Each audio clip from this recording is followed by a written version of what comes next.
झालावाड़ के पिपलोदी में स्कूल भवन गिरने से 7 बच्चों की मौत के हादसे के बावजूद जर्जर इमारतों में विद्यालय चल रहे हैं। हाल ही में एटीएल ने एक रिपोर्ट में रूबास महात्मा गांधी स्कूल और एसएमडी सहित कई जगह जर्जर हाल स्कूलों के बारे में बताया गया था। वहीं ऐसे कुछ और खस्ताहाल विद्यालय भवनों पर नजर डालते हैं। झालावाड़ के पिपलोदी में स्कूल भवन गिरने से 7 बच्चों की मौत के बाद भी सबक नहीं लिया गया है। बहुत सी जर्जर इमारतों में बच्चे पढ़ने को मजबूर हैं। एटीएल ने अपनी मुहिम में अलवर के शहरी और ग्रामीण इलाकों के ऐसे कई स्कूलों का खुलासा किया था। वहीं पड़ोसी जिले खैरतल तिजारा जिले की स्थिति भी अलग नहीं है। खैरतल के निकटवर्ती मातोर गांव में बेहद पुरानी और गिराऊ हालत वाली हवेली के ठीक बगल में 1 से 8 तक का संस्कृत विद्यालय चल रहा है। प्रिंसिपल अजीत ने बताया कि यह भवन बारिश में भी कभी भी विद्यालय के ऊपर ढह सकता है। इस वजह से 75 बच्चों और स्टाफ को खतरा बना हुआ है। बच्चे छुट्टी के दौरान इस बिल्डिंग के बगल से ही निकलते हैं। उधर मातोर सरपंच ने बताया कि इस बिल्डिंग के मालिक को पंचायत द्वारा 3 बार नोटिस भी जारी कर दिया गया है। साथ ही प्राचार्य इस बारे में प्रशासन को अवगत करवा चुके हैं। इसके बावजूद इस ओर कोई ध्यान नहीं दिया गया। विद्यालय के जस्ट पास में ही लगभग 100 मीटर भी नहीं होगा एक पुराना खंडर जैसा मकान है जो आधा लगभग गिर चुका है और कुछ उसका मलबा वगैरह अभी भी गिराऊ स्थिति में है।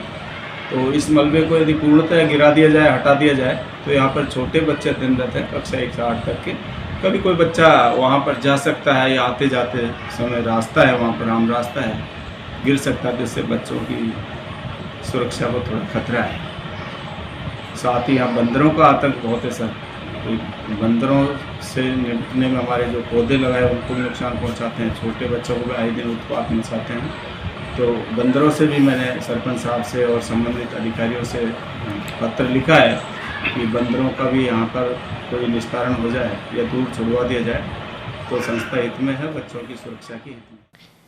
उधर खैरतल पुरानी मंडी स्थित राजकीय विद्यालय की बिल्डिंग भी जर्जर हालत में बनी हुई है। यहाँ 1 से 8वीं तक 128 बच्चे पढ़ते हैं। भवन के कुछ क्लासरूम खस्ताहाल हैं और जगह जगह से चूना झड़ता है। साथ ही रसोई का हाल भी बेहाल है। बारिश के दिनों में बच्चे और स्टाफ दहशत के बीच रहते हैं। उधर ग्रामीण क्षेत्रों में आंगनबाड़ी केंद्रों की इमारतें क्षतिग्रस्त अवस्था में हैं। मातोर गांव के 3 आंगनबाड़ी केंद्रों के निरीक्षण में यह स्थिति सामने आई। मुख्य सड़क पर स्थित आंगनबाड़ी केंद्र क्रमांक 2 के भवन की हालत खस्ता है। यहाँ टॉयलेट भी जर्जर है और सेप्टिक टैंक टूटा हुआ है। इस पर रखा पटाव कभी भी गिर सकता है और ऐसे में हादसे की आशंका है। इस केंद्र की कार्यकर्ता सुमित्रा देवी, आशा सहयोगिनी सुलोचना देवी और सहायिका पूजा रजवानी ने बताया कि कई बार ग्राम पंचायत और एसडीएम को अवगत करवाया जा चुका है। वहीं मातोर गांव के अंदर स्थित एक अन्य आंगनबाड़ी केंद्र भी जर्जर अवस्था में था। यहां दोनों कक्षों में पानी भरा हुआ था और छतें टपक रही थी। केंद्र के परिसर में घास और झाड़ियां मौजूद हैं। इस केंद्र की कार्यकर्ता प्रियंका ने बताया कि यहां कई बार सांप भी निकल आते हैं। ज्यादा बारिश होने की स्थिति में बच्चों को अपने घर पर बिठाकर क्लास लेनी पड़ती है। उधर खैरतल पुरानी मंडी स्थित राजकीय उच्च माध्यमिक विद्यालय में छोटे से कमरे में आंगनबाड़ी केंद्र चल रहा है। यहाँ बच्चों को बैठाने में कठिनाई होती है। साथ ही दरवाजे के ऊपर दरार आ रही है। तरफ से दीवारों में पानी आता है और ये पानी अंदर से भर जाता है, बच्चों को बैठने की वो नहीं रहती। और बाहर का पानी आता तो पहले वो तो मैंने डोली लगवा दी। ये शौचालय का खड्डा टूटा हुआ है तो बच्चों गिरने की वजह से मैंने इसमें पटाव रखवा रखा है।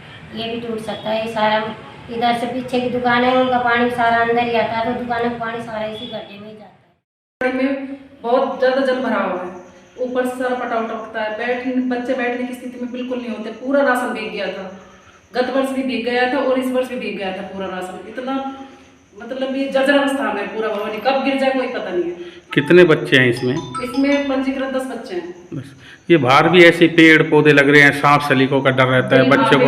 बिल्कुल। और इसमें मिल भी चुका है, 2 बार सांप निकल चुके हैं। सांप निकल चुके हैं। अच्छा, एक बात बताइए, अभी पंजीकृत बच्चे इसमें कितने हैं? पंजीकृत फिलहाल 10 हैं, पर 3-4 बच्चे स्कूल बैठ गए हैं। तो 7-8 बच्चे हैं। 7-8 बच्चे प्रेजेंट हैं। 7-8 बच्चे इसमें नहीं बिठाते हैं, नहीं बिठा रहे। नहीं, अब फिलहाल बारिश का पानी भरा है इसलिए बैठा है। उल्लेखनीय है कि पिपलोदी हादसे में सामने आया था कि संस्था प्रधान द्वारा अवगत कराने पर भी वहां मरम्मत नहीं करवाई गई। खैरतल और अलवर परिक्षेत्र के अनेक स्कूलों में भी यही कहानी दोहराई जा रही है। Umesh Agrawal, ATL news, Khairthal.